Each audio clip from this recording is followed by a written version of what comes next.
I've been with my wife for 25 years, minus 25 incredible years of marriage, filled with love, laughter, and understanding. Honestly, my whole life has revolved around one thing: earning a living. First, it was all for the kids, then to secure a cozy retirement. For us both, Olivia. My wife never works a traditional job. She ped energy into keeping our home running like clockwork. Every evening she'd welcome me with a warm meal and her tender smile. But time has a way of changing. Things the kids grew up spread their wings and flew the nest, leaving just Olivia and me in the quiet house one night. I came home late as usual. The moment I stepped inside, I could tell something was off. The house was silent, dark, no dinner on the table, no Olivia. Insight. What's going on here? Where's Sharon off to?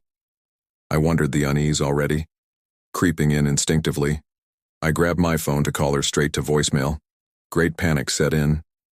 I tried calling her closest friends, Lucy and Jonna, thinking maybe they'd have answers, but no, both said they hadn't heard from her in days. At this point, I was spiraling.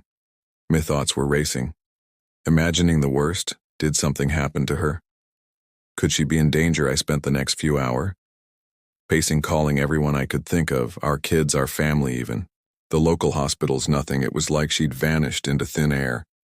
Then, just as I was about to lose my mind, I heard it, the click of the front door unlocking. I glanced at the clock. 1 a.m. Olivia, I blurted, relief and anger clashing in my voice. Don't you think I deserve an explanation? Where on earth have you been? She stepped inside, calm as could be, and blinked at me innocently. What do you mean? I was at Lucy's. We were celebrating our friendship anniversary. I told you about it. Remember? My jaw nearly get the floor. Anniversary. Olivia, I called Lucy. She said she hasn't even spoken to you lately. Her expression hardened, her tone sharpening to match mine. Oh, come on. You don't know Lucy. She's always joking around. Fine, if you don't believe me, I'll call her myself. Right now. I threw my hands up in surrender. No, forget it. Let's drop it. I pulled her into a hug, though I could still feel the tension lingering. I'm sorry I got so worked up, but you know I'm a man. I can't be left hungry. It's dangerous. I added, attempting to lighten the mood with a weak joke. We both laughed, and just like that, the argument fizzled out. But something had shifted, a crack in the trust I'd never questioned before. I trust Olivia. At least I want to. But after that night, the uneasy feeling didn't quite go away, and unfortunately things only got more complicated from there. Every Wednesday, like clockwork, Olivia would stroll in around midnight, sometimes a bit later, claiming she'd been out with her girlfriend. She said she felt restless at home with the kids gone and nothing much to occupy her time. I got it. I really did. I only asked her for one thing: to let me know ahead of time. One evening I noticed a stunning bouquet of roses sitting on the dining table. Olivia, where did these come from? I asked, puzzled. Oh, you won't believe it. Someone must have left them on the bench outside. I couldn't just leave them there. Poor flowers. Her voice cracked and she looked like she might actually cry. I knew my wife had a soft heart, always moved by the smallest things, so I believed her. Why wouldn't I? But after that, dayflowers started showing up. A tour house more often. Roses, lies, even exotic arrangements. Sometimes she said her friends gave them to her, other times our daughter, or as she'd say with a laugh, another abandoned bouquet at the bench. He wanted to trust her. And honestly, I couldn't see a reason not to. She wasn't working and she didn't have any male friends, at least none that I knew of. Then things started to shift. Olivia began pulling away from me. She'd avoid being close, always with an excuse. A headache here, a bad mood there. It stung. That's when the doubts started creeping. In one evening she came to me, casual as ever. Honey, I'm spending the night at Jenny's. We just need some girl time. To relax. The unas in my chest wouldn't let up. Something didn't feel right, so I decided to check first. I called Jenny. Tommy, surprise. She said a sleepover. No way. Olivia and I had a falling out a few days ago. I hung up, feeling my stomach twist. The hour was dragged until Olivia came home. This time I was ready. Olivia, I said, keeping my voice steady. I know everything. You and Jenny aren't on speaking terms, so tell me, where were you? Her face tightened, and for a moment she looked like she might deny it. But then she sighed, her shoulders dropping as if she was tired of pretending. Right, Fiend? No more secrets, she said quietly. I've been seeing someone else. His name's Leo, he's younger. Can you? Imagine only 30, she gave a bitter laugh. George, I'm leaving.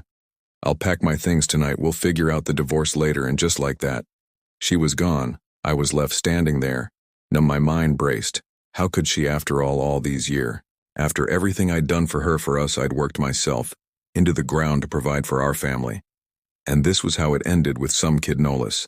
I tried to carry on furring myself into work, but Olivia's betrayal haunted me. She'd been my world for so long I couldn't just let it go. Not without knowing more, Alex, hey. I called up an old buddy who knew everyone at my company. Do you happen to have a young guy named Leon working there, someone new and promising? Alex chuckled. Leon, we've got plenty of those. You'll have to be more specific. I wasn't giving out that easily. My next call was to Jenny. She gave Memmer insight into their argument. Apparently Leo had been the breaking point.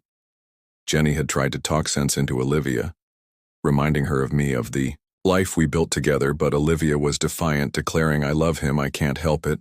And that was it. Jenny didn't know much more, but it was enough to confirm what I feared. Olivia had moved on, and I was left to figure out what came next after that. Called Lucy. Hey Lucy, you know anything about this guy my wife been seeing? George, seriously? How can you not know by now? That kid works at Thomas's company. Honestly, I never thought Olivia had it in her, but I told her leave that sucker. Already he's young. He's got a whole life ahead of him. Her bluntness stoned, but at least I was finally piecing things together next. I ran Thomas. We'd always had a solid friendship, lots of fishing trips and good talks. Hey Thomas, how's everything work treating you all right? I started trying to keep it casual. Can't complain, George, though we haven't been fishing in forever. When are we fixing that? He replied, soon, I said, forcing a chuckle. Actually, I've got a small favor to ask. Do you have a Leon working for you by any chance? Leon? Leo. Thomas paused, thinking, all right, damn, I meant to tell you, but it slipped my mind. You won't believe this. I saw Olivia visiting that kid a few times. She'd bring him pies and homemade food of all things. And guess what? He's the one who gave her all those flowers. My stomach sank. What's he like? Hard worker? Thomas snorted. Hard worker? That boy's still wet behind the ears, lazy as they come. I've been meaning to fire him for ages, but just never got around to it. After hanging up, I sat in silence, the bitter taste of humiliation gnawing at me. She traded me for that scrawny, unmotivated kid. What was she missing? I'd given her everything: money, a car, a home, our family. That night I barely slept. The cold emptiness of the bed was unbearable. Morning came with a call from Thomas. George, I've been thinking about you, he began. My first wife pulled something similar, ran off with my best friend. Anyway, listen to this. I signed Leo's leave of absence. That gout. I didn't know whether to laugh or cry. Revenge has a strange aftertaste. Bittersweet at best. Leo had been living it up, coasting on his paycheck and charm, dabbling in affairs with older women, and now poof, gone. Less than a week later, I got word from Olivia's friends that she'd split with her boy Toy. The young stallion, as they called him, had moved on to greener pastures. Apparently Olivia had started losing before he did. Then one evening, there she was standing at my door. George, I made a mistake, she said, tears streaming down her face as she dropped to her knees. He was young, passionate, swept me off my feet. But I love you. Please take me back. I didn't waver. No, Olivia, that's not how this works. I handed her the divorce papers. She tried everything to undo the damage, roping in our kids, her friends, even playing the victim in court. But I stood firm at the trial. She sat silently, tears of regret streaming down her face, mourning what she'd lost. Time passed, and so did the pain. I moved on, eventually meeting a kind woman at work. We've built a life together, and we're even talking about marriages for Olivia. She faded into the background of my life. Word is she lives with her parents now. SC scraping by on part-time jobs. It's hard not to feel a twinge of pity, but that's life. It moves. And even when you think it can't, if there's one thing this chapter taught me, it's that no matter how well you think you know someone, they can always surprise you. And sometimes those surprises cut deep.